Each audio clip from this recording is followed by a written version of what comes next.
Қош келдіңіз. Иә. Бір 3-4 сұрағымыз бар еді. Қымыз ішіп көрдіңіз бе? Иә, қымыз ішіп көремін, әрине. Қазақстанның қымызы мен Қырғызстанның қымызының арасында айырмашылық бар ма екен? Негізі айырмашылығы да жоқ. Оның дәмі бірдей болады. Өте дәмі күшті. Айырмашылығын таппадым. Таппадыңыз ба? Иә. Ет жеп көрдіңіз бе қазақша? Иә, әрине жеп көрдім. Жеп көрдіңіз. Қазақстан мен Қырғызстан оштық мен Түркістанның етінде айырмашылық бар ма ет тағамында? Бар. Бұл Қазақстанда көп жылқының етін жеген көрдім. Бізде қойдың, үйдің еттерін жейді, сиырдың еттерін жейді. Наурыз мерекесіне қатыстыңыз ба, иә? Иә, қатыстым. Екі ұлттықын салыстырып көрдіңіз ба?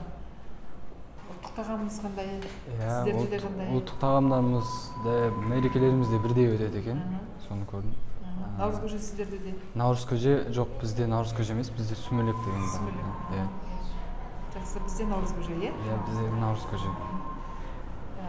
Сосын шапан Қырғызда да бар, Қазақта да бар. Шапан бар, иә. Кімге сыйлайды? Ол жас үлкен адамдарға сыйлайды, болмаса бір сыйлы адамдарға сыйлық қатарына береді. Түркістанның қандай көрнекті жерлері сізге ұнады? Түркістанда өте көрнекті жерлер көп екен. Карвансарай, көп жерлер бар. Көріп ұнады барлық жер. Жақсы, рахмет. Сауалыңызға, жауабыңызға.